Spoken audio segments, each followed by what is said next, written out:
Tingnan nyo guys yung ano. Sampagita ko. Ang daming bulaklak.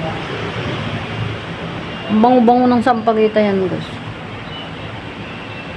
Paggising ko sa umaga, ang dami-daming nalalagdag na bulaklak na sampagita dyan sa, ano, sa baba.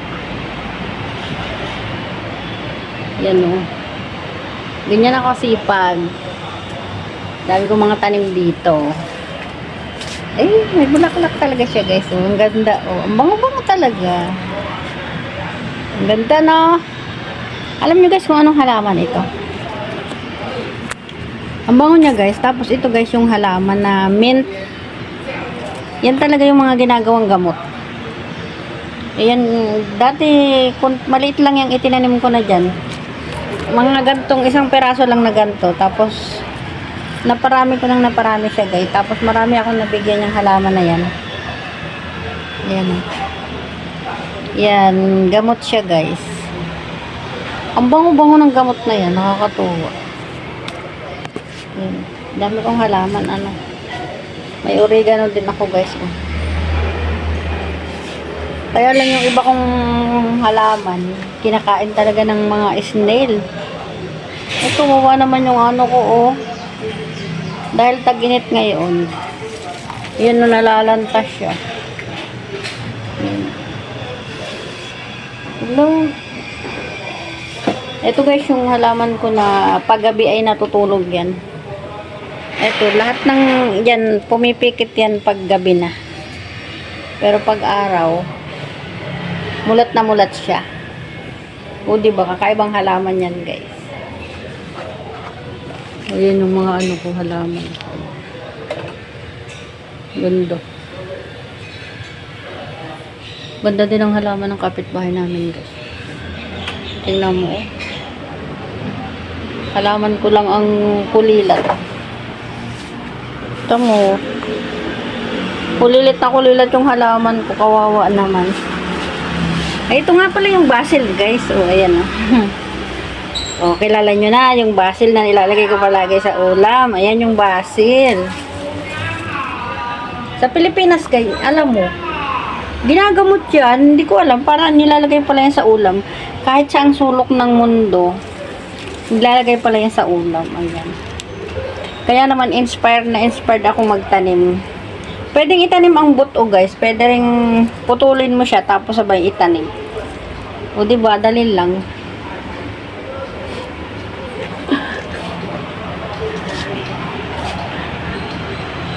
Mag-video tayo sa labas. Alam nyo guys, kaya ako nagbi-video kasi kulang yung ginawa kong video. Kasi nagluto ako, eh kulang.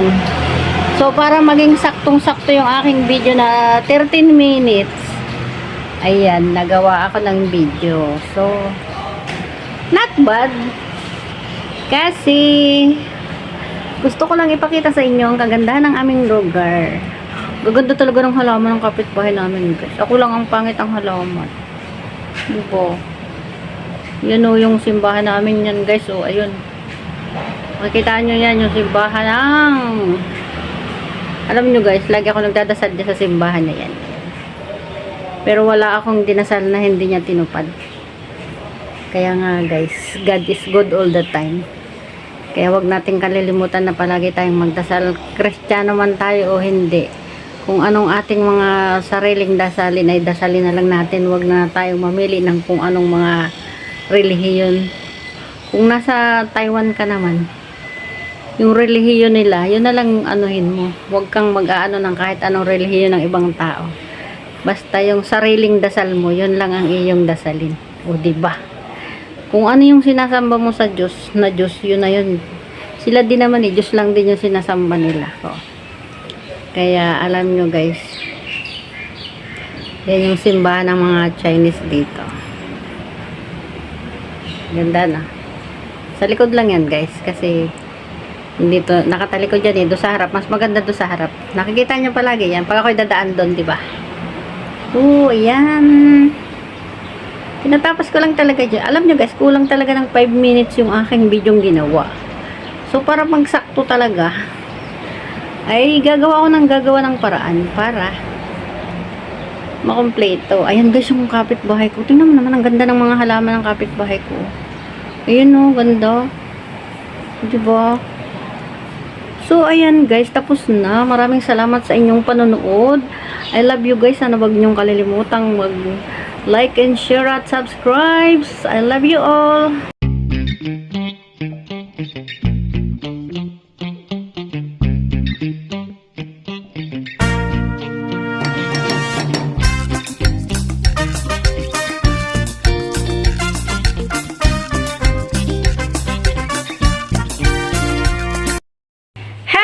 Everyone, ayan, may gagawin na naman akong lulutuin, nakakaiba na naman itong pagkain na to. Tingnan nyo guys.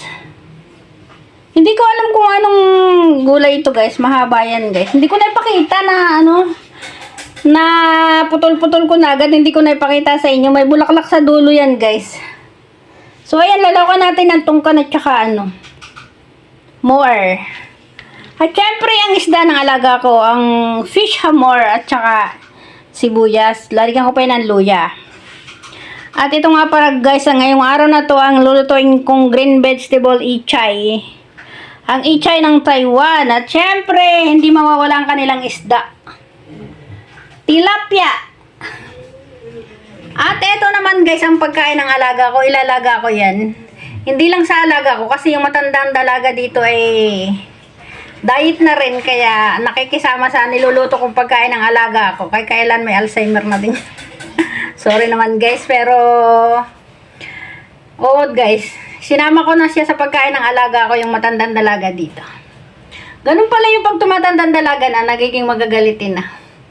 At saka ito guys, yung high-tie ng alaga ko. Ayan, yan ay ini-export pa namin, galing China yan.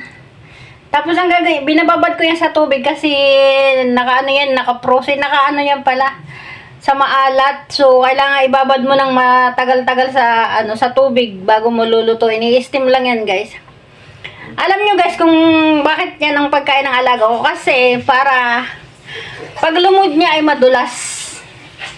Kasi hindi nakakakain yung yung alaga ko ng hindi madulas na pagkain. Kailangan ay papadulasin natin yung kanyang kinakain. Bago, pag i-blender mo, isasama natin sa pag-blender yan. So, ayan nga guys, ang pagkain ng alaga ko yan, ayan. Pero yan guys, matagal yan. Pang isang linggo niya yan, kasi utay-utay ko lang kukunin yan.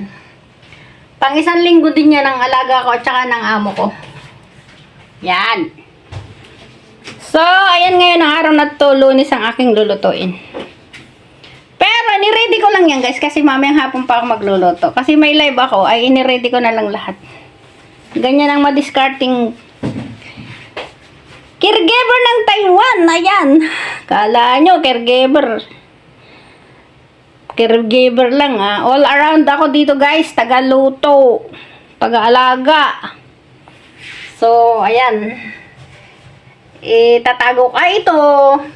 Pwede na itong lutuin. Pero ito, hanggang hapon ko pa yung ibababad sa tubig. So, ito, ilagay ko na lang muna ito sa rep. Para pag niluto ko mamaya ay walang anumang insektong humapon. Kaya tatakipan ko yan at ilalagay ko sa rep. Okay, wait for it. At ako nga pala guys ay magluluto din ng brown rice. Ito yung brown rice guys. Binabad ko yan mula umaga sa tubig para malambot siya pag niluto. Ihahalo ko kasi sa pagluluto ng sinaing. Ito yung sinaing na white rice. Ihahalo ko siya dyan. Tapos hinaluan ko pa ng black rice. Ganyan kami pag nagluluto guys, tatlo yan. Ipapakita ko sa inyo, sabay-sabay ko yan lulutuin guys. Ngayon hugasan ko to, sabay na yan, yung black rice at white rice. Tapos yung brown rice, ilalagay ko sa isang tabi. Kasi yung isang amo kong matandang dalaga, ang kinakain lang niya talaga yung brown rice. Kaya nasa isang tabi lang siya. Kasi ayaw niya nga tumaba. So, ayan, papakita ko sa inyo pag halo-halo ko na, okay? O, ayan guys, nahugasan ko na yung white rice at black rice, pinagsama ko na. Tapos itong brown rice, ilalagay ko dito sa isang tabi. Yan. Dito lang yan sa isang tabi. Kaya pag naluto yan guys, nandiyan pa rin yan sa isang tabi yung brown rice. O, diba? Ipapakita ko sa inyo, guys, pagluto na. Makikita nyo na nakabukod pa rin sa isang tabi yung brown rice. So, ayan, ganyan lang, guys, ang gawin nyo. Pag mayroon sa inyong kasama na gustong kumain ng brown rice at white rice, ihiwalay nyo lang sa isang tabi. Pero yung brown rice, kailangan ibabad nyo ng kahit isang oras sa tubig para hindi siya masyadong matigas. Ganun lang, guys, yung pagluluto ng brown rice. Pwede rin i-separate nyo ng luto, pwedeng isama sa white rice. Okay? Ayan, guys, tinubigan ko na siya, oh. Dahil 8 takal lahat yan, guys. Kaya 8 takal din ang nilagay kong tubig. Ay, walang ano, ayun yung nasa tabi, oh. Number 8 lang yung tubig niya, kaya sakto-sakto lang yan. Ayan, mag-uumpisa na ako magluto, guys. Ayan, unahin ko lutuin itong isda. Piniprito ko muna yan, guys, bago ko adubuhin. Ayan. Ayan. Pag nagpiprito nga ako, guys, ay tinatakipan ko. Kaya tatakipan ko muna siya, guys.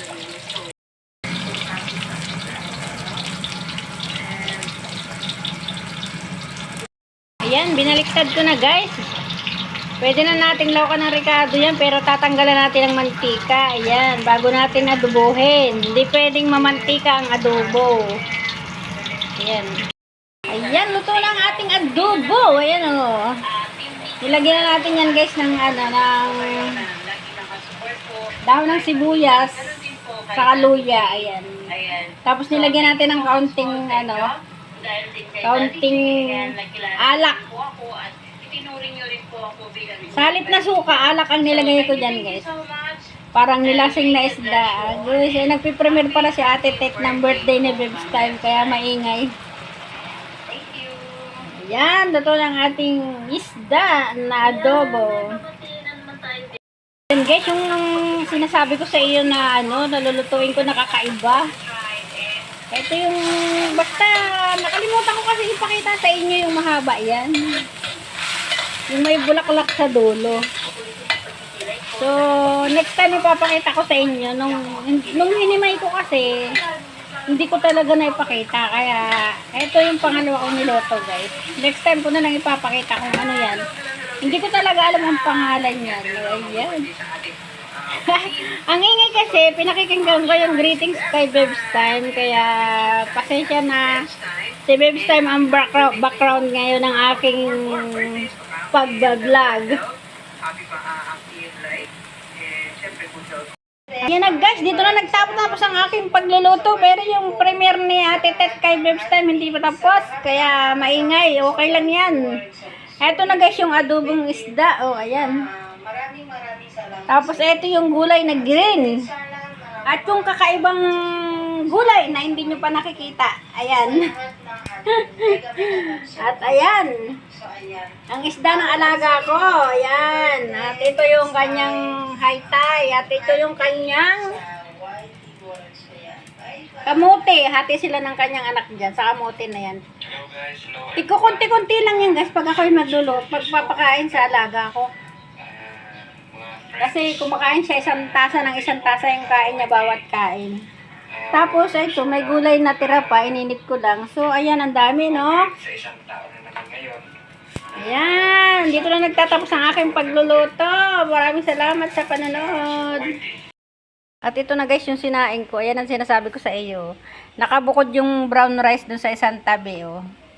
Ito naman yung red rice and white rice magkasama. So, ayan lang yung pagluluto kung paano lutuin yung brown rice na kasama ng white rice sa rice cooker. O, di ba pinakita ko na sa inyo kung paano lutuin kanina. O, ayan. Sana may natutuhan kayo. Thank you for watching.